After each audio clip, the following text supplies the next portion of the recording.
अस्सलामुअलैकुम फ्रेंड्स, कैसे हैं आप लोग। आज मैं बना रही हूँ कुल्फ़े का साग, और जो कि बहुत मज़ेदार है। और इसकी रेसिपी आप देखिएगा। तकरीबन मैंने ये 1.5 किलो कुल्फ़ा लिया है, और इसके जो आगे के फूल हैं ये मैं निकालती जाऊंगी और डंडियाँ इसकी अलग करती जाऊंगी, क्योंकि इसमें सिर्फ पत्तियां हैं। ये जो कुल्फ़े की साग की ना वो इस्तेमाल करते हैं, वो जो कि बहुत बारीक बारीक डंडियाँ होती हैं, वही उन्हीं को तोड़ के हम अलग करते हैं।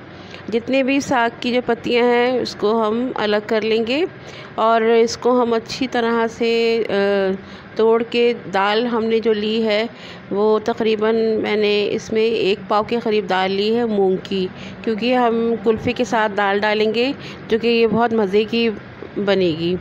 इसको मैंने अभी से भिगो दिया है। जब तक मैं ये तोड़ के ये सारे मैंने अलग कर लिए हैं, तो ये दाल भीगी है, भीगती रहेगी। तकरीबन 20 मिनट ये दाल भीगी है। इतने में मैंने साग की सारी डंडियाँ तोड़ ली हैं। अब इसको मैं अच्छी तरह से बारीक बारीक काट लूँगी, और इसको मैं अच्छी तरह से पानी से धो लूँगी, क्योंकि इसमें जितने भी सब्ज़ियाँ आती हैं उन सब में केमिकल होता है, इन पे स्प्रे किया होता है। इवन के दाल भी केमिकल लगा होता है।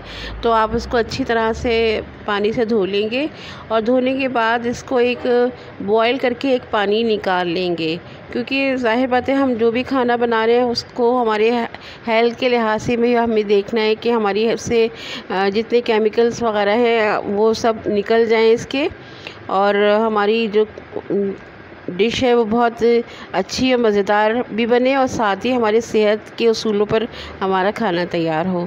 तो इसको हम अच्छी तरह से धो लेंगे।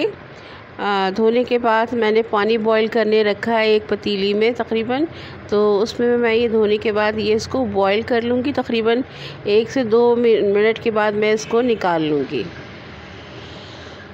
ये पानी मेरा बॉईल हो चुका था। इसमें मैं इस साग को बॉईल कर रही हूँ। अच्छी तरह से हमने इसको पानी में हिला लेना है।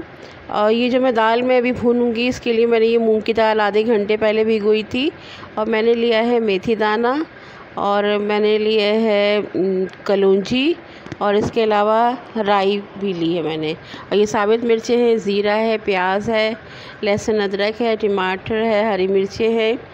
अब ये गर्म पानी से मैंने निकाल लिया है। इसको निकाल के मैं इसको ठंडा करने रखूँगी। अब इधर हम उसका मसाला बनाते हैं। प्याज में उसको मैं ब्राउन कर रही हूँ, और इसमें मैं डालूँगी ज़ीरा, कलौंजी, मेथी दाना और राई, ये इसमें हम डाल देंगे। और उसके बाद प्याज भी ब्राउन करते, हल्की आंच पे प्याज भी ब्राउन होती रहेगी साथ साथ। इसको हमने बिल्कुल लाइट गोल्डन करना है, डार्क ब्राउन नहीं करना है प्याज को। ये सारा मसाला हमने हल्दी और ये लाल मिर्च और नमक हमने डाल दिया है इसमें। इसको भून लेंगे हम। लहसुन अदरक वगैरह भी डाल दिए हमने।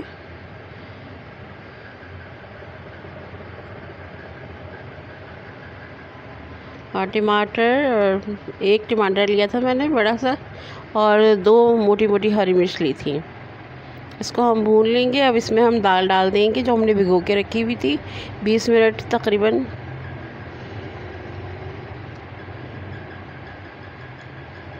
अच्छी तरह हम इसको भून लेंगे दाल को।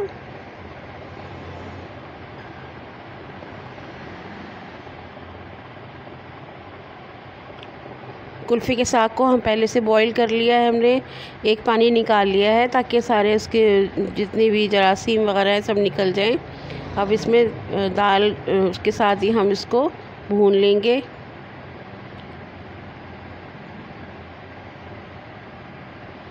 आप ज़रूर बनाइएगा, बड़े मज़े का बनता है। मेरी मदर बहुत शौक़ से बनाती थी, और हमें भी बहुत उनके हाथ का अच्छा लगता था, और ये मैं उसी रेसिपी पे बना रही हूँ।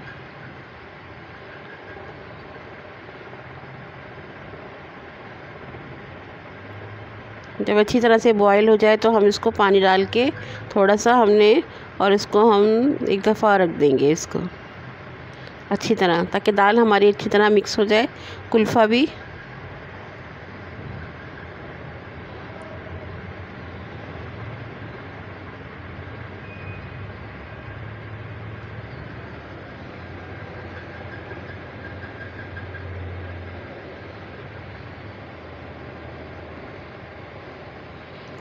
अब अच्छी तरह इसको पकाने के बाद मैंने ये थोड़ा सा ये आटा लिया है 3 से 4 चम्मच, और आटे को मैं पानी में अच्छी तरह घोल लूँगी।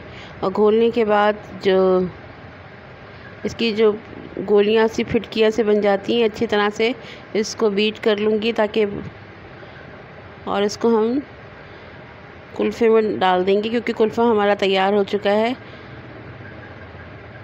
जब हम अच्छी तरह पका लेंगे तो उसके बाद हमने ये आटा मिक्स करना है।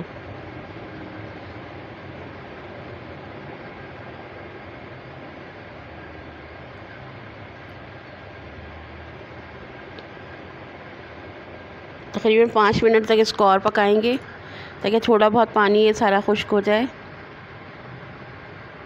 इसके बाद हम इसमें भगार लगाएंगे।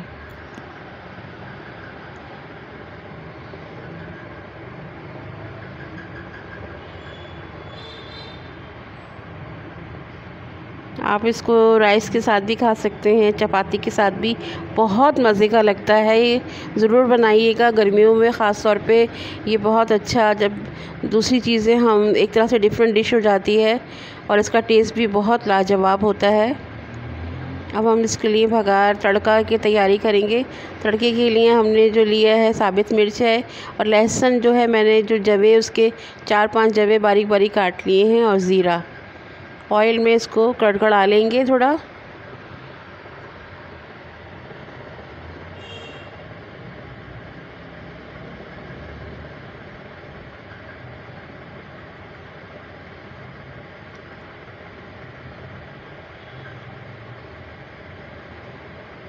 लहसुन का ख़ास तौर पे भगार ज़रूर लगाइएगा।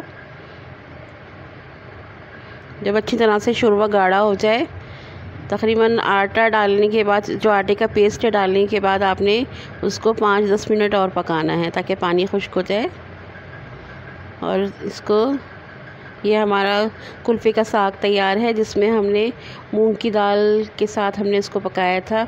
बहुत ही लाजवाब हमारी ये रेसिपी है, यकीनन आपको बहुत पसंद आएगी। मेरी वीडियो को लाइक कीजिएगा। अल्लाह हाफ़िज़, बाय बाय।